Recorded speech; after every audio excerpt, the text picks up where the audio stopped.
Crónicas de lo Invisible.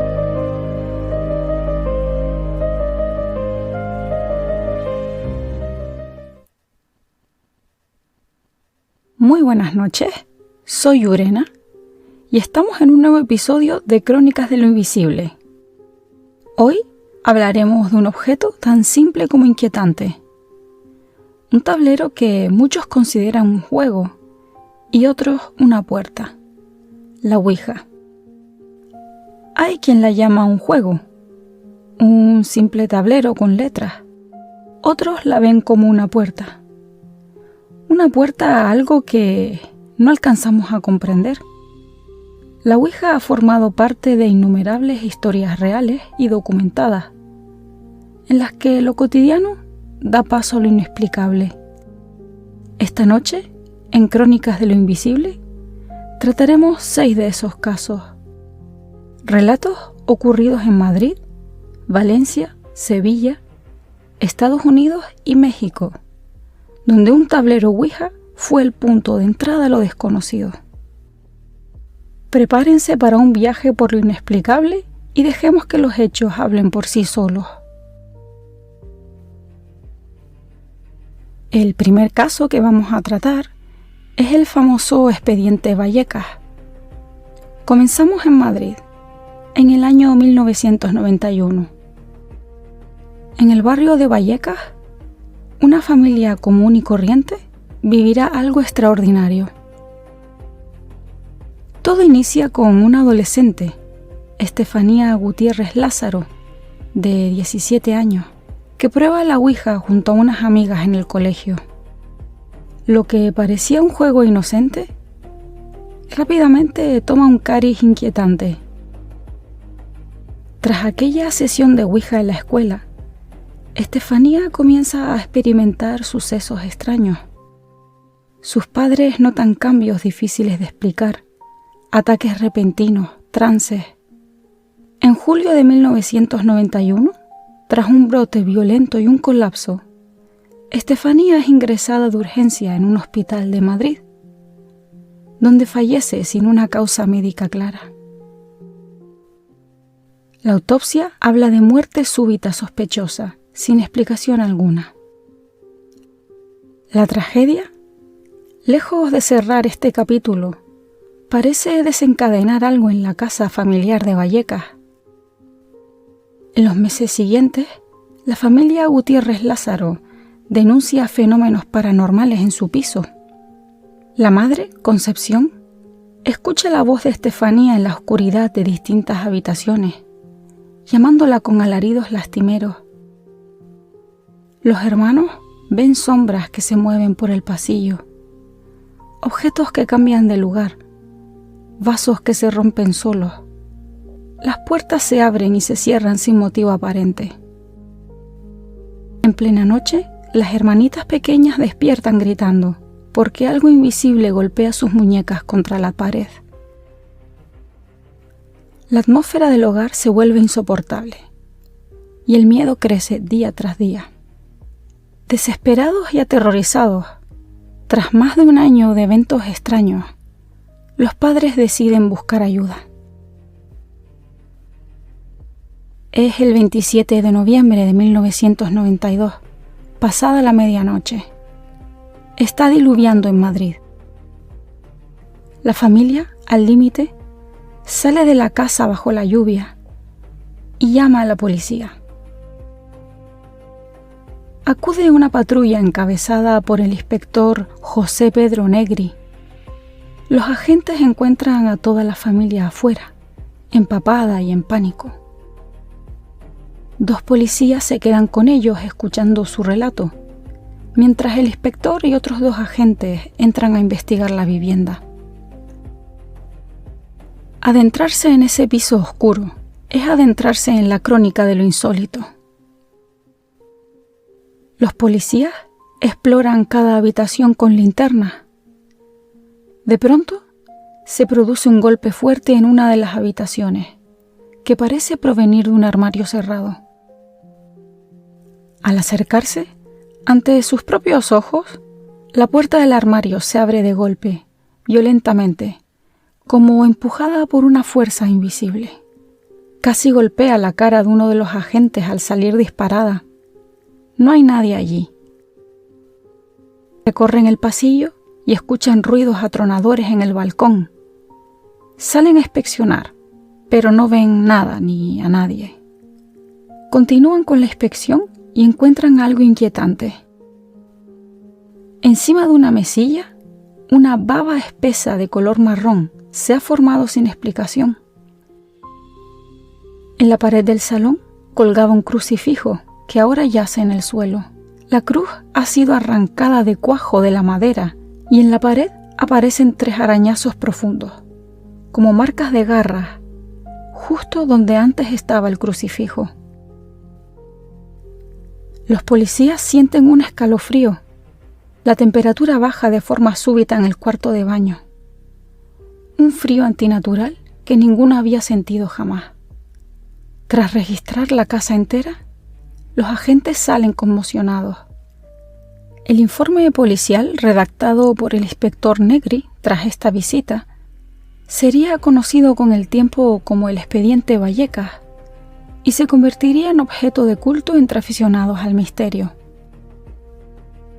Es, hasta donde se sabe, el primer informe oficial en España que recoge fenómenos aparentemente paranormales investigados por la policía. Aquel documento detalló todos estos sucesos inexplicables, pero nunca se halló una causa lógica para lo ocurrido. Con los años, el caso Vallecas inspiró libros, reportajes e incluso una película de terror, Verónica, estrenada en 2017, llevando esta historia real a la ficción. Irónicamente, décadas después surgirían testimonios que intentaron desmontar el caso, alegando que todo había sido un montaje alimentado por la sugestión y la prensa sensacionalista. Pero en 1992, en esa oscura noche de lluvia, lo que vivieron los Gutiérrez y aquellos policías dejó una huella indeleble. ¿Qué sucedió realmente en la casa de Vallecas? ¿El último grito de dolor de Estefanía desde el más allá? ¿O quizá el miedo colectivo forjó una realidad alternativa entre esas paredes? Lo cierto es que aquel informe policial, único en su tipo, sigue helando la sangre de quien lo lee. Y al recordarlo, uno no puede evitar preguntarse ¿hasta dónde puede llegar una simple sesión de Ouija?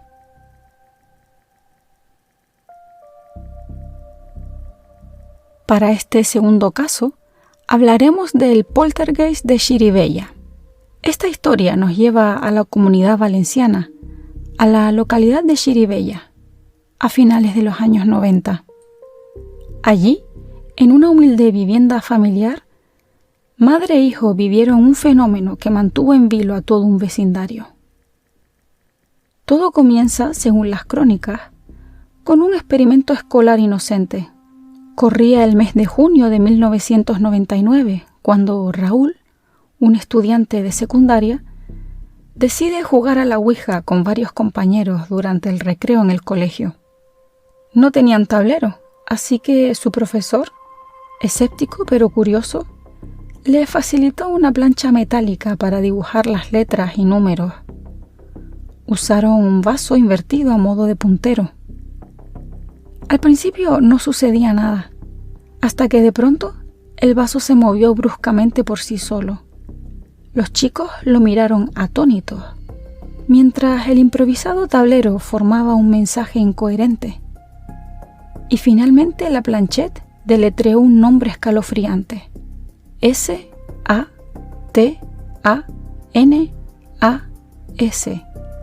Afirmaría Raúl después que en ese instante un escalofrío recorrió el aula.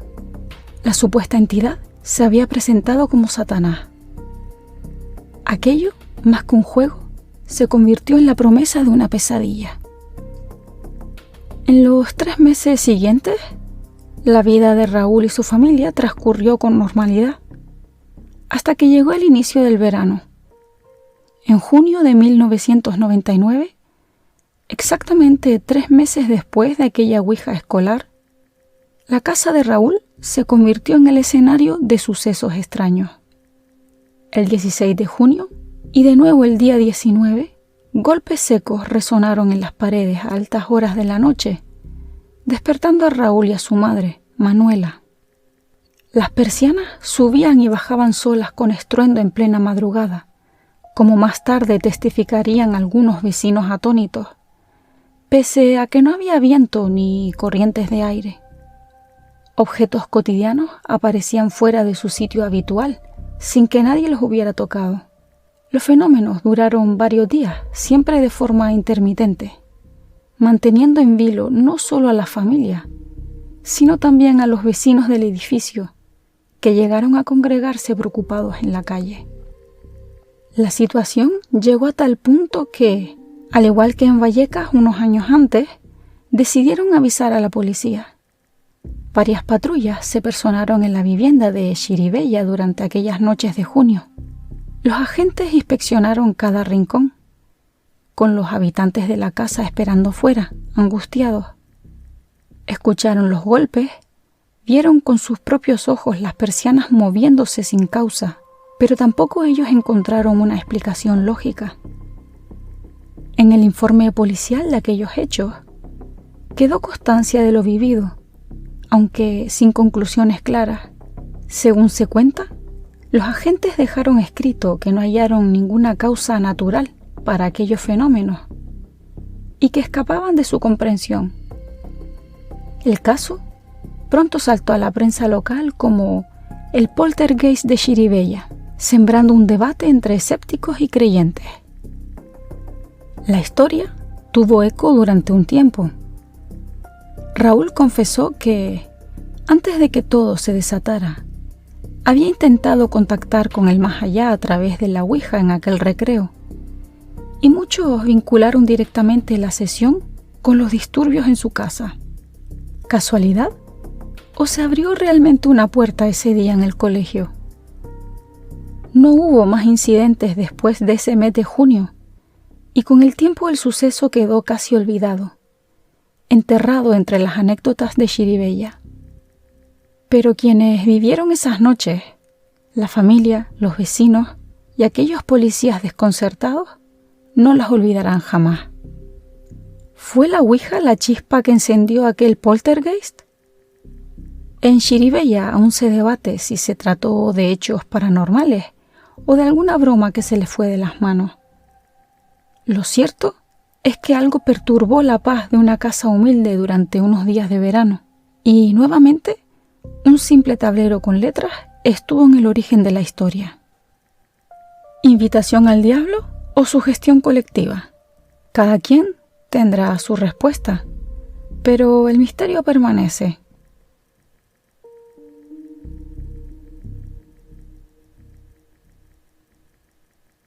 Para nuestra siguiente historia vamos a hablar del caso de la piscina. No todas las historias de la ouija ocurren en la intimidad de una casa. En ocasiones, el escenario de los hechos puede ser tan inesperado como estremecedor. Viajamos ahora a Sevilla, al año 1994. A las afueras de la ciudad hay una piscina abandonada, vacía, llena de escombros, un lugar silencioso bajo el sol del mediodía, que se convertirá en testigo de un acto desesperado. Para entender cómo se llegó a este punto, debemos retroceder unos días. En marzo de 1994, un grupo de adolescentes sevillanos había desarrollado una peligrosa obsesión. Cada tarde se reunían a jugar con la ouija, buscando el misterio, la adrenalina de lo prohibido. Al principio eran sesiones inocentes, casi un pasatiempo entre amigos atraídos por lo paranormal. Contactaban con supuestos espíritus bromistas, almas errantes que decían conocerlos, pero una noche esa rutina cambió para siempre. En plena sesión, el vaso comenzó a moverse con fuerza inusual y empezó a deletrear un nombre: S-A-T-A-N-A-S.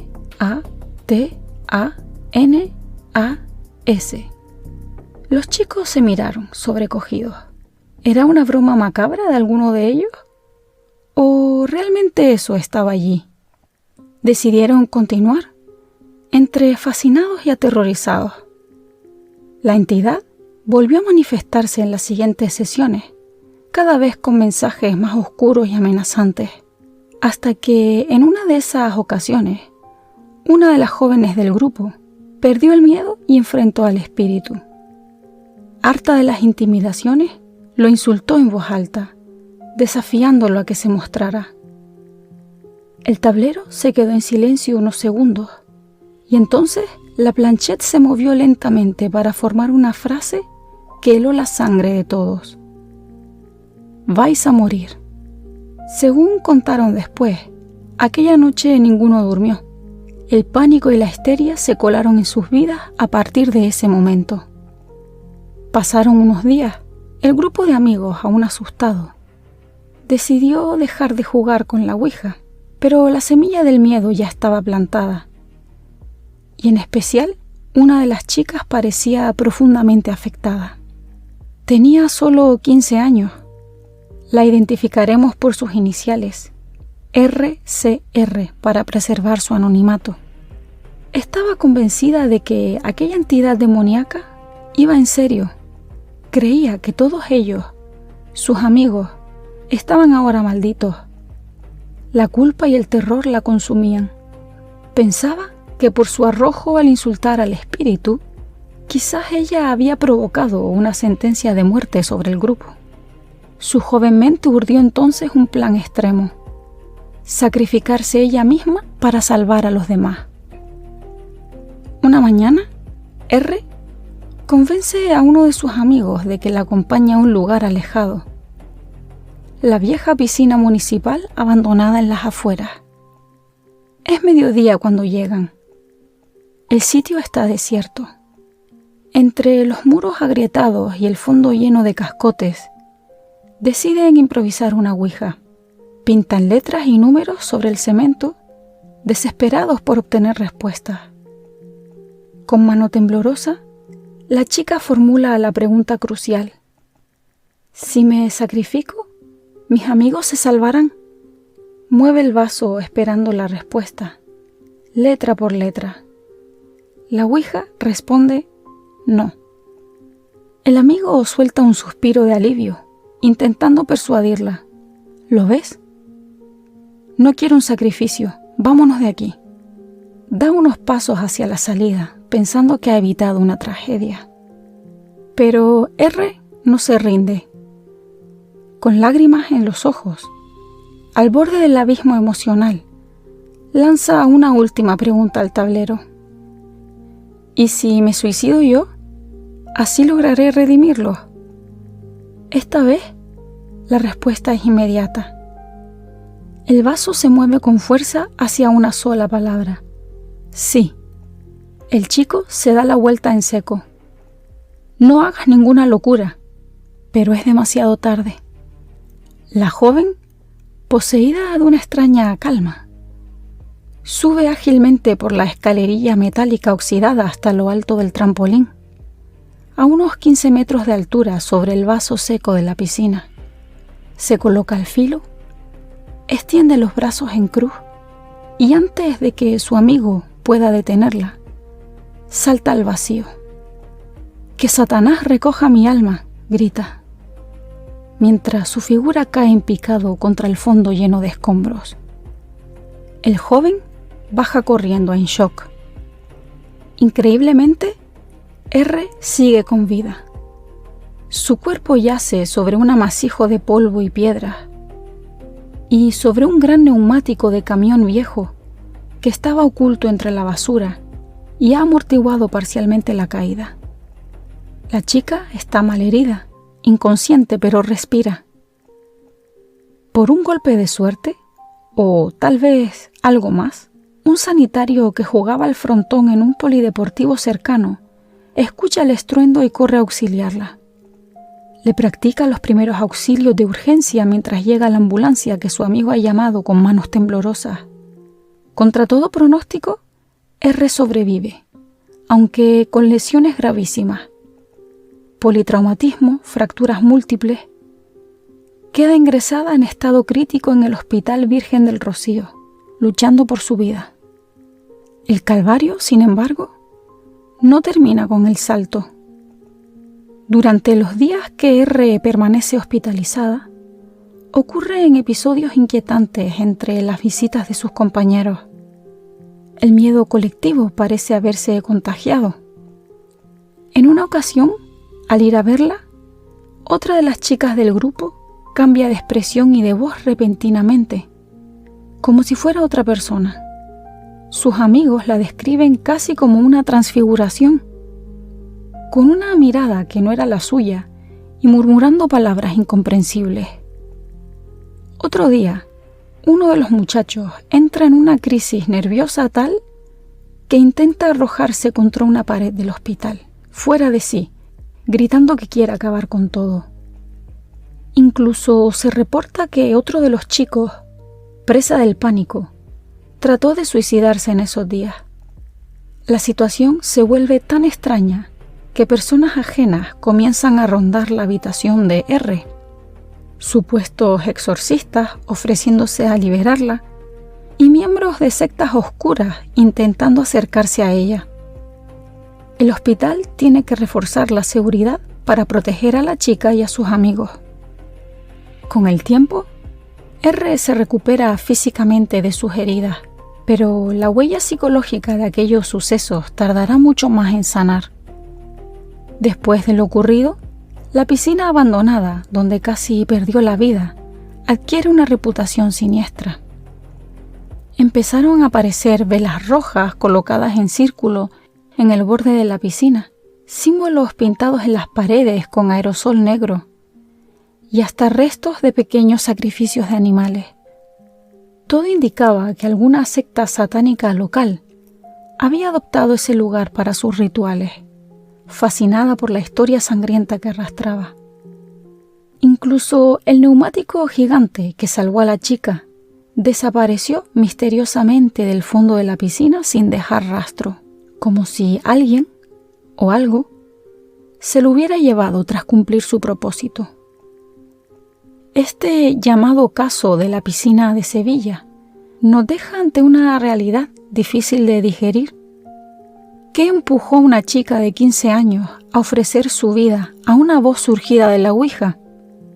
¿Fue la sugestión y el miedo descontrolado de un grupo de adolescentes? ¿Un episodio de histeria colectiva alimentado por creencias ocultistas? ¿O realmente, como ellos creyeron, habían despertado algo maligno que exigía un pago en sangre? No hay respuestas fáciles.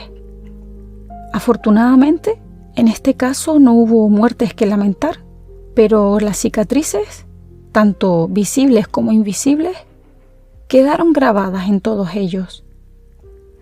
Esta historia real nos advierte de lo peligrosa que puede ser la delgada línea entre un juego y la tragedia. La Ouija, para estos jóvenes, dejó de ser un pasatiempo para convertirse en un auténtico infierno.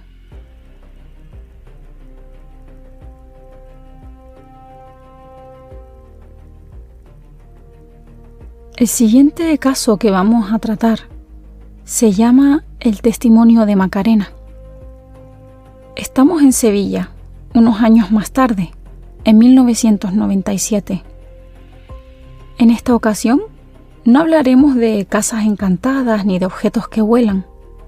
Esta es la historia de una batalla silenciosa, librada en el interior de una adolescente llamada Macarena.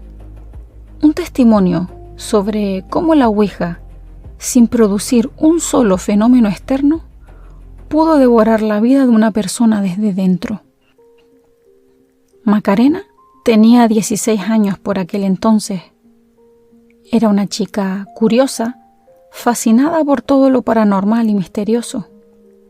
Mientras otras jóvenes se ocupaban con la música o la moda, ella leía sobre espíritus y fenómenos extraños.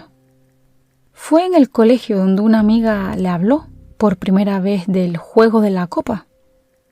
Le enseñó un rudimentario tablero de Ouija y le dijo con entusiasmo que era posible contactar con otros mundos usando aquel abecedario mágico.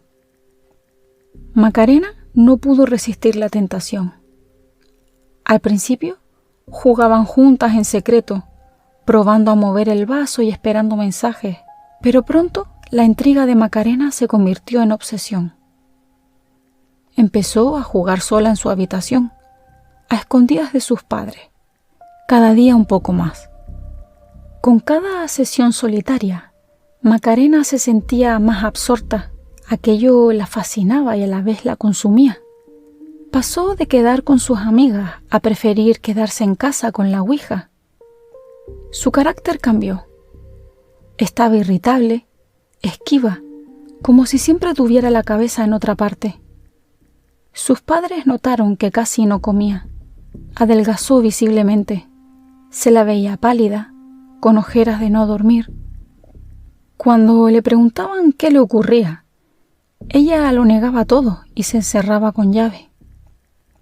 La realidad es que se había enganchado a las sesiones espiritistas. Pasaba horas susurrando preguntas al silencio, recibiendo respuestas que nadie más oía, y poco a poco, algo oscuro parecía echar raíces en su vida. Una noche, Macarena cayó gravemente enferma. Comenzó con una fiebre altísima que no bajaba con nada. Deliraba, según contó su madre. La chica decía ver sombras deambulando por la casa, sombras que la acechaban desde los rincones. Asustada, la familia la llevó al hospital más cercano. Los médicos hicieron pruebas, le administraron tratamiento para la fiebre, pero Macarena no mejoraba. Sus análisis no mostraban ninguna infección clara. Era como si algo la estuviera consumiendo desde adentro, sin causa médica aparente. Tras días sin diagnóstico, un vecino del barrio, conocedor de la situación, les hizo una sugerencia inquietante. Tal vez haya algo sobrenatural. Deberían hablar con un cura, les dijo. Al principio, sus padres descartaron la idea por descabellada, pero la desesperación por ver a su hija empeorar les hizo replanteárselo. Antes de recurrir a un exorcismo, porque de eso hablaba el vecino, de la posibilidad de una posesión demoníaca, decidieron intentar otra cosa, averiguar la verdad. Sospechaban que Macarena ocultaba algo importante, así que una noche, aprovechando un momento de lucidez entre sus delirios, la acorralaron con cariño, pero con firmeza. Le suplicaron que les contara si había hecho algo, si alguien le había hecho daño, o si había jugado con cosas peligrosas. Finalmente, Macarena confesó. Con la voz rota, les reveló que llevaba más de un año jugando sola a la ouija, noche tras noche. Y no solo eso. Dijo que en ese tablero había conocido a un ser que la hablaba. Según ella, era un demonio que le había prometido quedarse a vivir con ella. Les contó que sentía una atracción irresistible a seguir jugando, como si una fuerza la llamara cada día al tablero, donde ese ente misterioso le daba informaciones sobre cosas que iban a pasar, cosas que a veces realmente pasaban.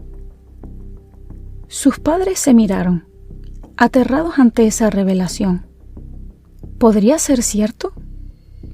¿O su hija necesitaba ayuda psiquiátrica urgente? Quizá ambas. Decidieron buscar a alguien con experiencia en estos asuntos. Contactaron con un grupo local de investigadores de fenómenos extraños, la Sociedad Científica Andrómeda, y uno de sus miembros, el profesor Daniel Ortiz, aceptó ayudar. Ortiz era un hombre escéptico pero abierto. Quería averiguar si detrás de todo había algo paranormal o se trataba de un caso clínico. Una tarde, Ortiz y su equipo visitaron la casa. Tras entrevistar a Macarena y a sus padres, tomaron una decisión audaz. Le pidieron a la chica que hiciera una sesión de ouija frente a ellos para observar qué ocurría. Prepararon todo: grabadoras de audio, cámara de vídeo, bloc de notas. Macarena Algo reacia al principio, finalmente accedió. Se sentó en el suelo de su habitación con su tablero, mientras los demás la rodeaban en silencio. Comenzó la sesión, y pronto el equipo notó cosas peculiares. Según relataron después, Macarena parecía anticipar las preguntas de Ortiz antes incluso de que él las verbalizara. Era como si leyera su mente.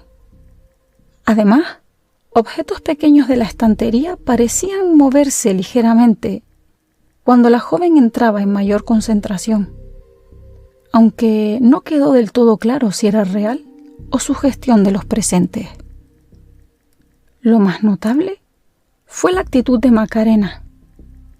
Al tomar la planchette, su voz y su presencia cambiaron.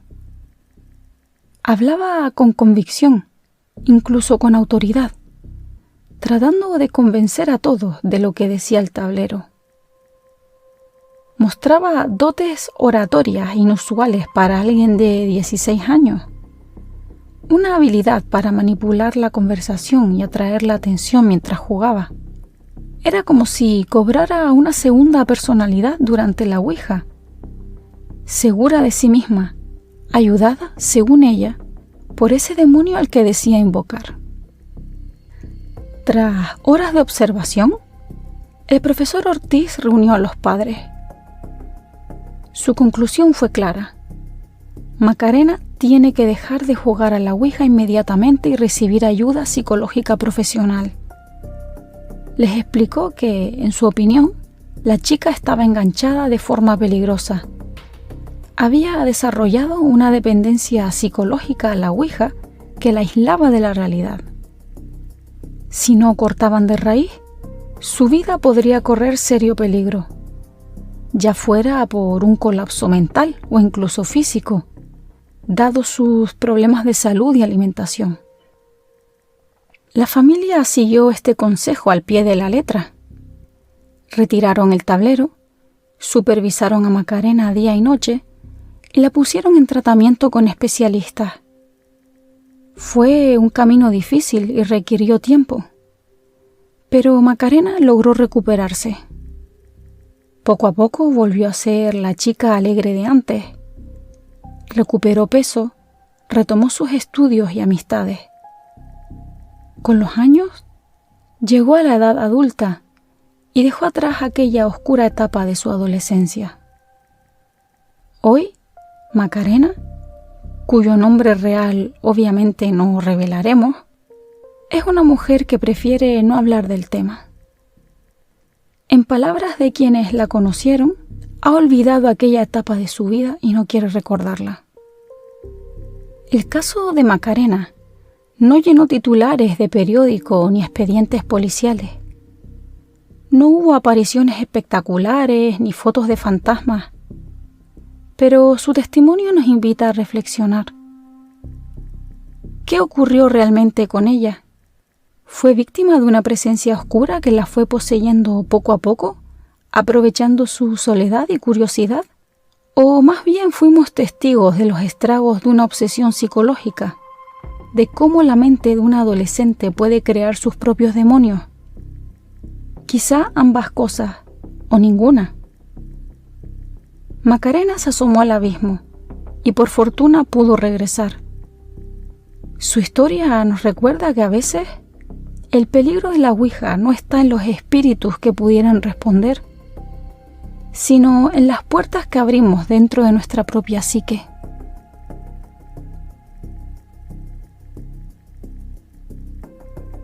Hasta ahora hemos recorrido España con nuestros relatos, pero la ouija ha suscitado misterios en todo el mundo. Vamos a dar un salto en el tiempo y en el espacio, y para ello nos vamos a Estados Unidos, en 1949.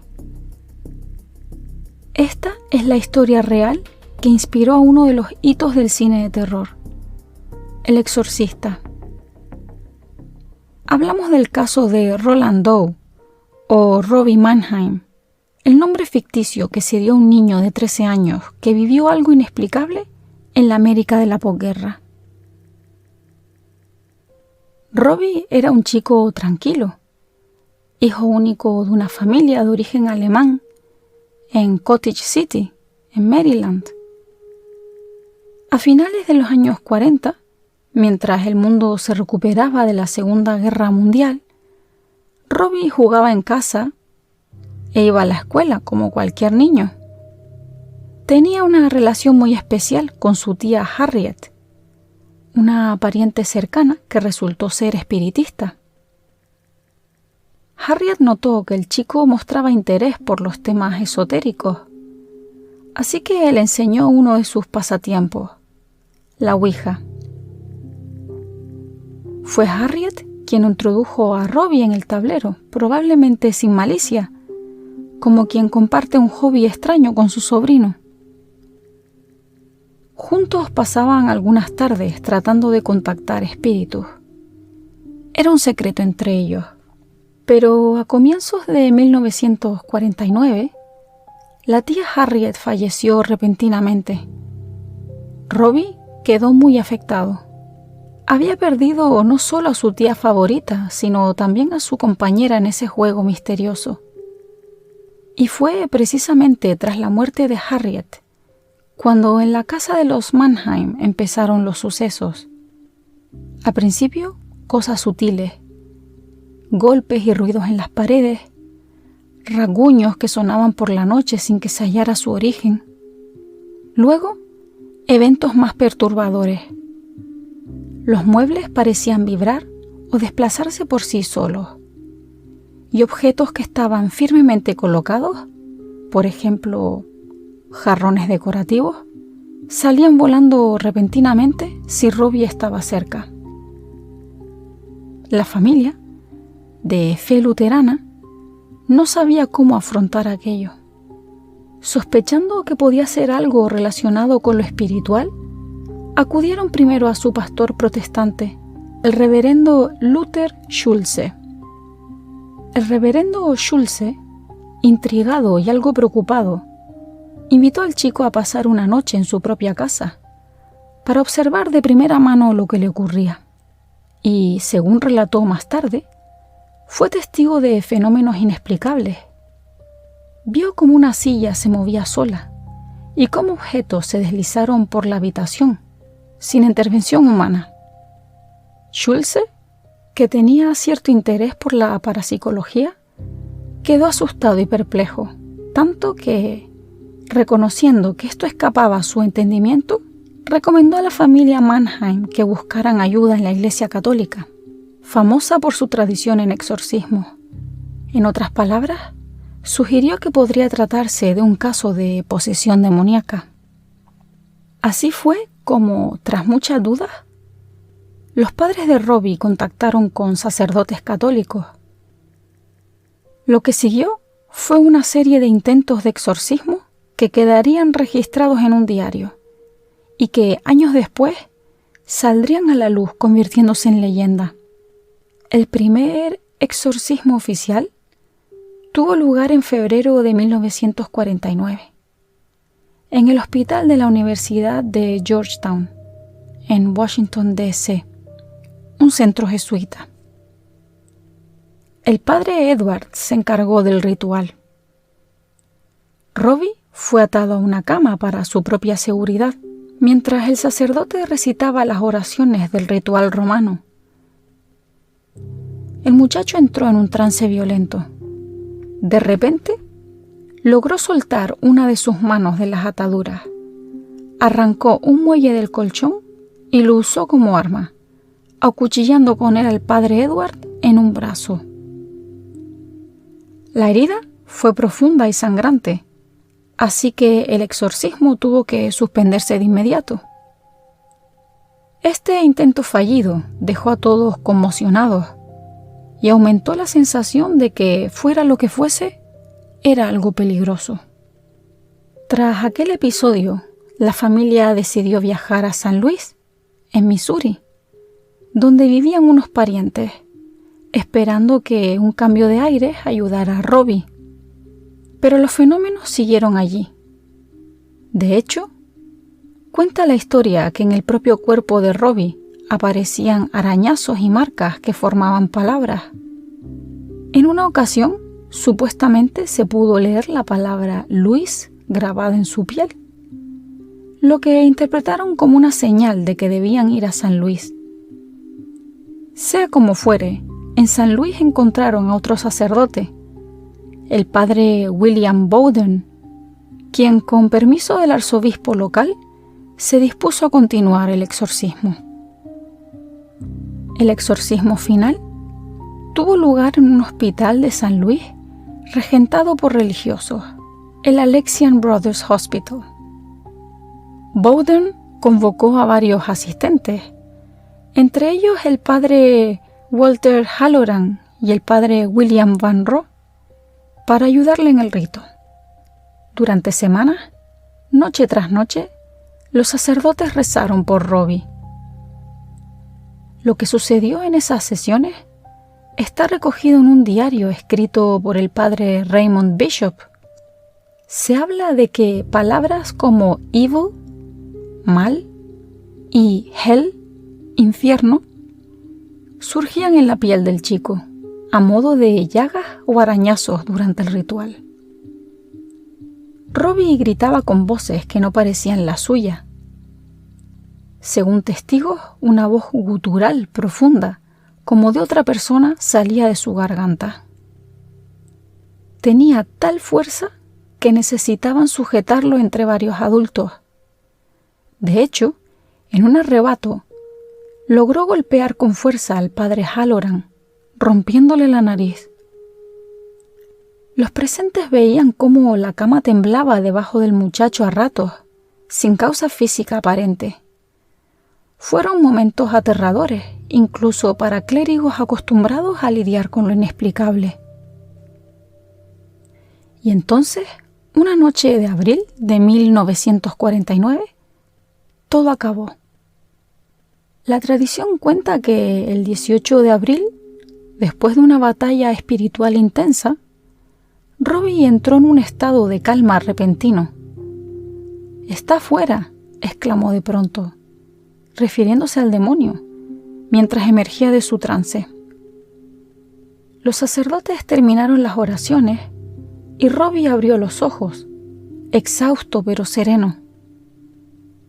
Desde ese momento nunca más sufrió aquellos ataques ni fenómenos extraños.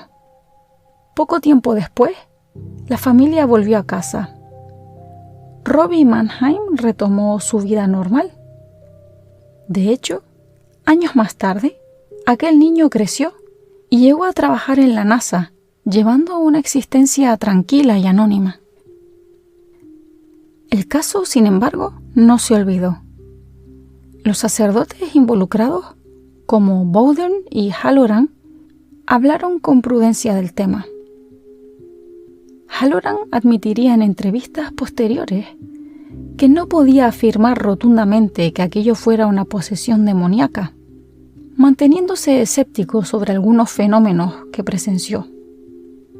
Y décadas más tarde, investigadores y escritores revisaron el asunto con ojo crítico. Uno de ellos, Thomas B. Allen, compiló todos los datos en un libro titulado Possessed, posesión, llegando a la conclusión de que Robbie podría haber sido simplemente un chico profundamente perturbado, sin nada sobrenatural. Otro investigador, Mark Opsasnik, descubrió incongruencias y propuso que muchos hechos se exageraron o malinterpretaron. Sugirió que Robbie era un adolescente inteligente pero problemático, que quizá montó una elaborada farsa, aprovechando trucos y su propio sufrimiento para llamar la atención. Joe Nickel, un conocido escéptico, analizó el caso y concluyó que no hay nada en este caso más allá de lo que un chico inteligente de 14 años podría hacer por sí mismo. Mover muebles, lanzar objetos cuando nadie mira, arañarse la piel para simular palabras, imitar voces en latín aprendidas por los curas. Todo, decía Nickel, encajaba más con travesuras y problemas psiquiátricos que con demonios reales. Sea cual sea la verdad, Roald Dahl se convirtió en un icono. En 1971, el escritor William Peter Blatty, fascinado por esta historia, publicó la novela El exorcista, inspirándose en gran medida en los hechos de 1949. 2 años después, en 1973, la adaptación cinematográfica del exorcista aterrorizó al mundo e inmortalizó la idea de la niña poseída tras jugar con la Ouija. Pocos saben que detrás de la ficción estaba la historia de un niño real y de la tía que le enseñó a usar aquel tablero parlante. ¿Qué le ocurrió realmente a Robbie Mannheim? ¿Fue liberado de un demonio auténtico tras un ritual sagrado? ¿O fue un joven enfermo ayudado, o quizá empeorado, por el fervor religioso de su entorno? Han pasado más de 70 años y quizá nunca tengamos una respuesta. Lo que sí nos queda es un testimonio sobrecogedor, con decenas de páginas de diario documentando cada signo, cada palabra dicha en latín, cada rasguño en la piel. La historia de Robbie es un recordatorio de que la Ouija, para bien o para mal, forma parte del folclore del misterio y de que, a veces, nuestras creencias, sean en el cielo o en el infierno, pueden dar lugar a relatos que trascienden generaciones.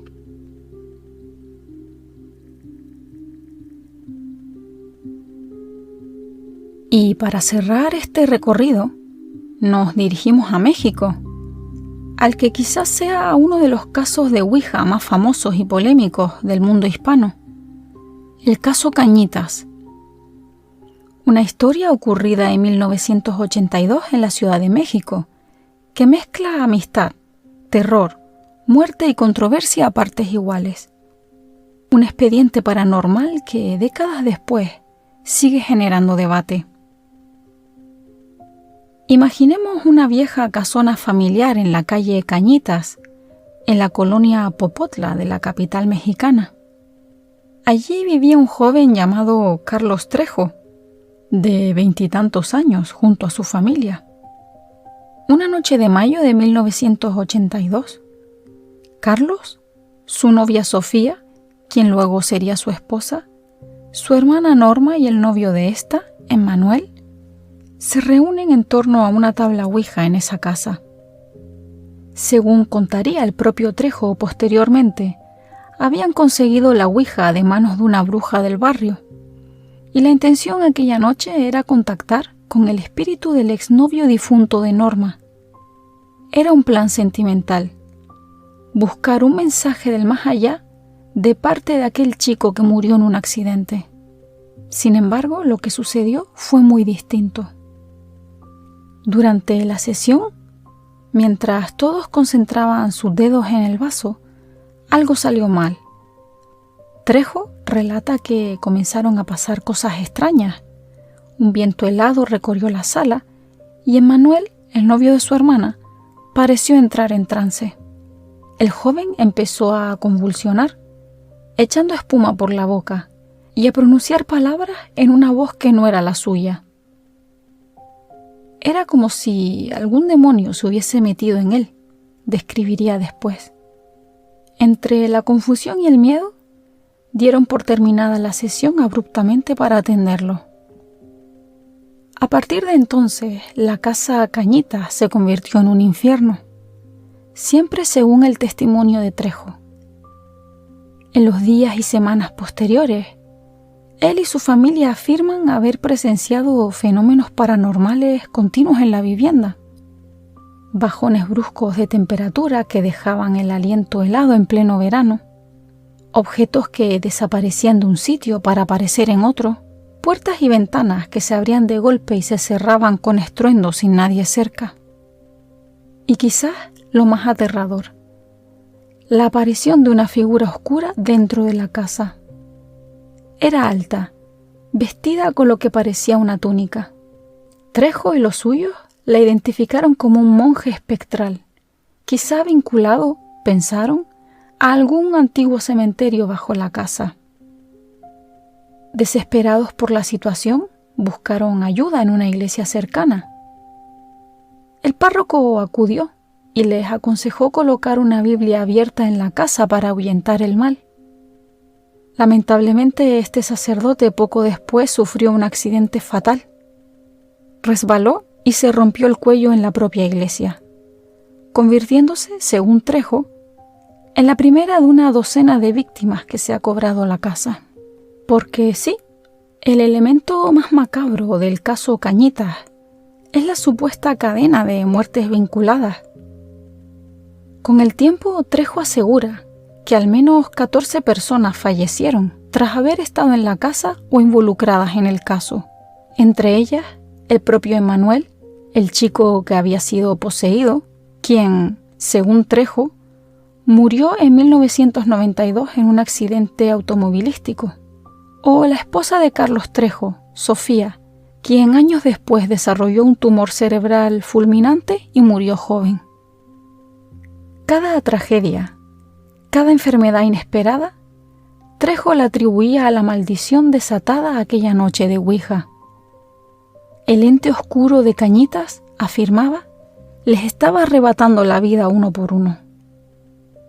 Carlos Trejo narró toda esta odisea en un libro titulado Cañitas, que publicó en 1995.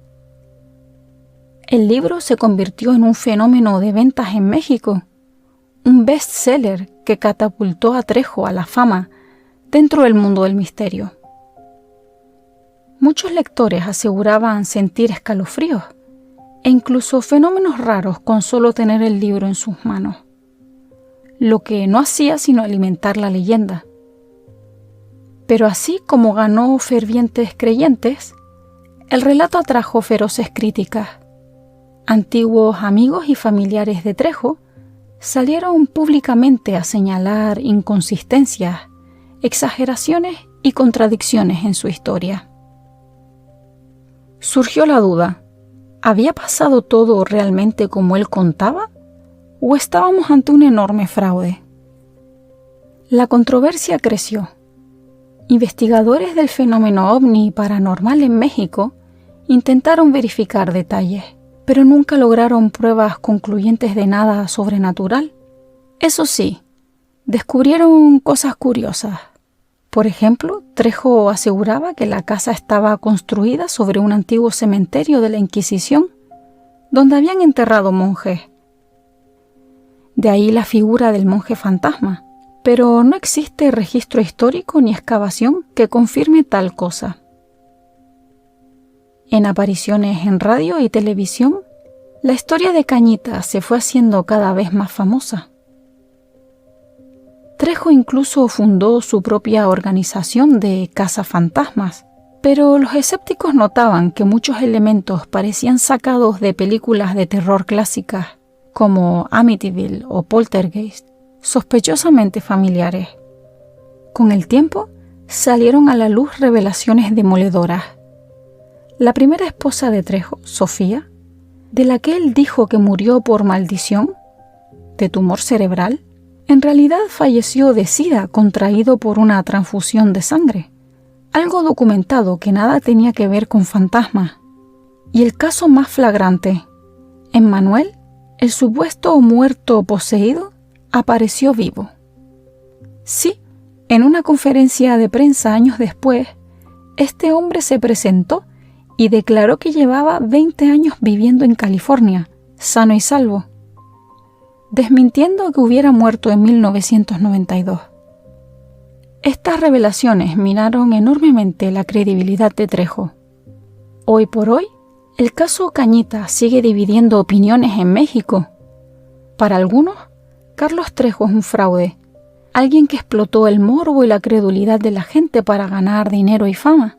Para otros, pese a las dudas, en esa casa sí ocurrió algo fuera de lo común en 1982, aunque quizá adornado después.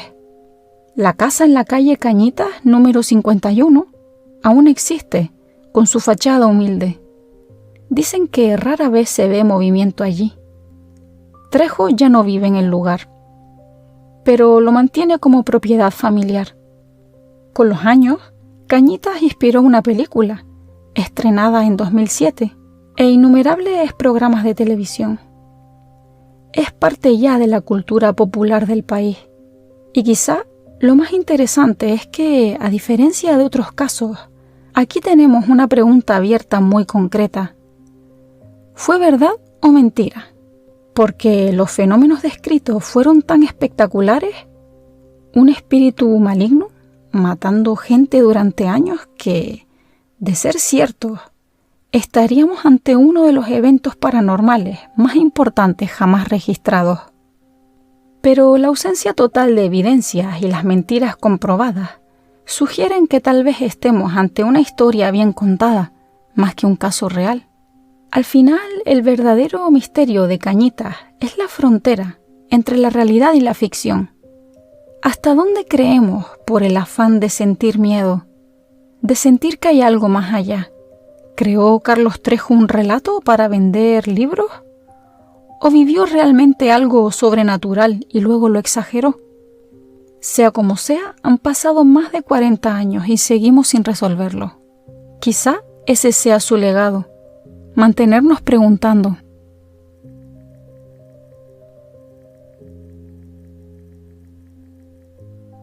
Hemos visto 6 historias, 6 acercamientos distintos a lo desconocido. En Madrid, un expediente policial que recogió el terror de una familia tras una ouija. En Valencia, un experimento escolar que derivó en ruidos inexplicables en la noche. En Sevilla, un salto al vacío motivado por el pánico diabólico. Y también una lucha silenciosa contra la obsesión que casi consume una vida joven. En Estados Unidos, la que quizás sea la posesión demoníaca más famosa de la historia moderna, rodeada de fe y escepticismo a partes iguales. Y en México, una leyenda urbana hecha bestseller, donde la línea entre verdad y mentira se difuminó entre las páginas de un libro. ¿Qué tienen en común todos estos casos?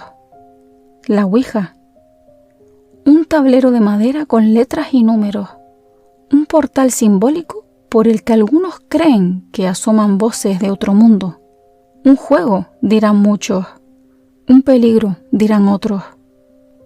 En estas crónicas hemos visto dolor, miedo genuino, muertes, reales o rumoreadas, y también fraudes y autoengaños. La ouija fue en cada historia la chispa que encendió las llamas del misterio, pero el fuego tomó formas distintas. A veces poltergeist destructores, a veces terrores íntimos. Al final, nos quedamos con más preguntas que respuestas. Quizá esa sea la esencia de todo misterio. ¿Existe realmente esa puerta al más allá? ¿O somos nosotros quienes la construimos con nuestra mente? Cuando un vaso se mueve sobre el tablero, ¿es una mano invisible la que lo empuja o nuestros propios miedos y anhelos? Cada oyente tendrá su propia opinión. Lo importante es que todas estas historias, basadas en testimonios y documentos, nos recuerdan la profunda influencia de lo desconocido en la vida real. Nos recuerdan que, verdad o no, el ser humano sigue buscando en la oscuridad un atisbo de lo invisible. Gracias por acompañarme en este viaje.